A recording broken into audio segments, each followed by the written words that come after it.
Hello everyone, my name is किमया and आज के इस वीडियो में मैं आपको बहुत ही ज़्यादा अनफिल्टर्ड और मेरा ऑनेस्ट ब्रूटल ओपिनियन दूंगी इस साल के टेंथ स्टैंडर्ड के बोर्ड एग्ज़ाम्स पे. This is not scripted, it's not thought about, it's just raw plain what I thought of my board exams which I gave this year. So let's get into it. Okay, so starting with the most awaited subject, math. I mean, I was lucky enough to get set 1 which was not that difficult, but जो बाकी sets थे ना, जैसे कि set 3, set 2, और जो paper का जो डिफ़िकल्टी लेवल था वो बिल्कुल भी जस्टिफाइड नहीं था मेरे हिसाब से.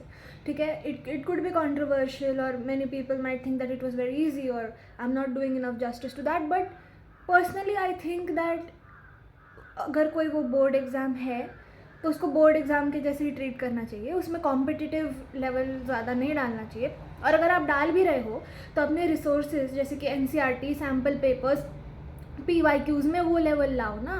पूरा साल इतना बेसिक लेवल पढ़ा के अगर आप बोर्ड एग्ज़ाम में ऐसा पेपर बना दोगे, वो भी पहले बोर्ड एग्ज़ाम में, तो it's not fair and it's not justified. So honestly it was not a good exam from my point of view.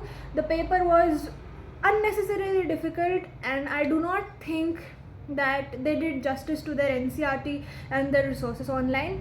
So if you're a junior who's watching this, then please don't be under the impression कि हाँ मैंने NCERT कर ली, अब NCERT से ही सब कुछ आएगा. ऐसा नहीं होगा. सब कुछ तो हमने भी एक्सपेक्ट नहीं किया था एनसीईआरटी से आएगा ऑफ कोर्स, लेकिन there is a fix proportion that the board itself says कि इतना इतना परसेंटेज एनसीईआरटी से आएगा, बट वो भी नहीं था. And it was just like for some people, specially those who got set 3, उनके लिए there were a lot of out of syllabus questions which I think is very unfair, because why would you put questions that are not even in that person's syllabus? It does not make any sense to me. So yeah, honestly it was not a good exam. Moving on to science. Now this was a very easy, straightforward paper, I think, across all of the sets. I'm sure a lot of people will agree with me, and yeah, it was a good paper. NCERT से questions आए थे, diagrams इतने नहीं थे as such, and yeah, it was justified, it was good. And जो हमने पढ़ा था, जो हमने एक्सपेक्ट किया था, वैसा ही पेपर बना था. They did pretty well with the PYQs, the sample papers. The level was maintained across all sets. So yeah, a big thumbs up for the science paper. It was good. Now moving on to SST. Okay, so SST was a bit more complicated than I would expect, because maybe because I am personally very good at it, so I did not take it that seriously for the entire year. But it was a good paper. It was set well. There were a lot of picture based questions, so if you're a junior, take notes कि जो भी तुम्हारे text book में जहाँ पे भी इन text question है या फिर जो भी पिक्चर्स है, वो पिक्चर के नीचे क्या लिखा है, वो पिक्चर कौन से चैप्टर का है, वो सब तुमको पता होना चाहिए, बिकॉज वहाँ से बहुत ही ट्रिकी क्वेश्चंस आए थे.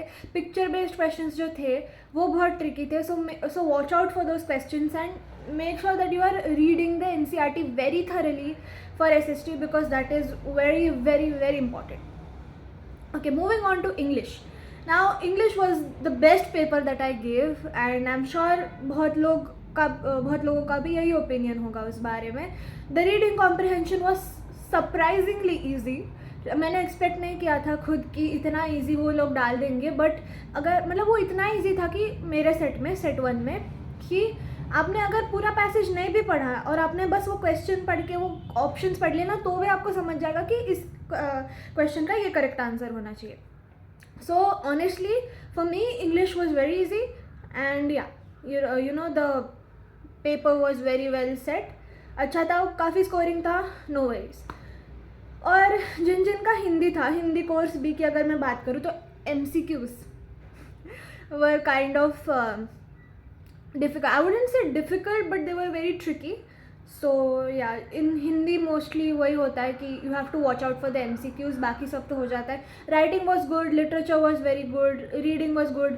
Grammar was a bit difficult, I would say, as compared to the PYQs or the things that we would normally practice in school.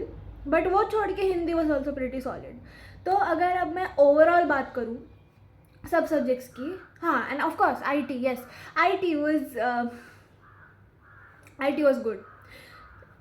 और क्या ही बोलूँ, इट्स आई टी राइट. तो मैथ्स को कॉम्पनसेट करने के लिए I T is a very good option. I am hoping for very good marks in I T my self.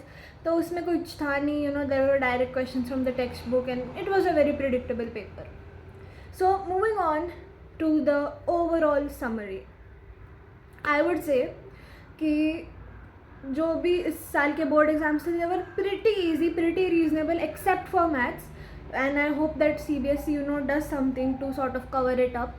But yeah, there is one thing that I'd like to point out though for the upcoming batches.